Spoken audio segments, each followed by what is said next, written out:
Luke Dixon 9141. Tommy Baldry 9117. This is our group's opening film sequence. It is called Malignant. The meaning of this word is that there is a desire to cause harm towards others. The genre of this opening sequence is horror thriller. A rough introduction to our storyline is that it is about a girl who's possessed and she's been looked after by her dad in an old derelict and abandoned building. We made our opening sequence start with establishing shots on the location in order to set the scene, and along with the music we chose to use, creates and builds a suspense and tension. The choice of shots and angles we selected carefully as we wanted to create a dark and sinister feeling while I was watching it. An example of this is that we chose to film a canting angle shot of the building. This is used to disorientate the viewer. We added in the colour correction into the establishing shots as it made the location look eerie, and again it helps to build up the tension of the film. This effect helps to show what the genre of our opening sequence actually is. As horror films are usually quite dark and dull, this is a conventional aspect of a horror film that we chose to use.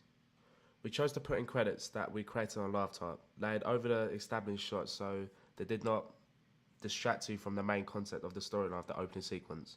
The reason we chose this location was because it was derelict and secluded. It looked quite ominous and was pretty much just the perfect line for the storyline of the opening sequence.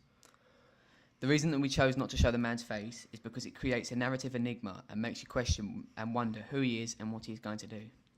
We have not opted the following stereotypical and conventional horror film where the man is the evil character.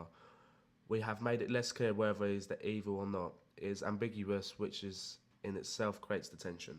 Then the fact that the girl is dressed in all white and standing in the corner is a typical convention of a horror film, as it represents her as being quite vulnerable and weak. However, the fact that as the camera gets closer to her, there is a loud, sinister breath sound effect as she turns around, shows her maybe being the evil one and the antagonist. At the end, we have added in a few shots of 4 teenagers walking through the forest, mucking about. We have added these shots for the 2 main reasons. The first reason that it makes the film look less than a trailer and more of an opening sequence. And then 2, it adds the more mystery of the opening sequence as the viewer then wonders what is going to do and what is going to happen to them. It leaves the viewer on a cliffhanger and wanted to watch on more.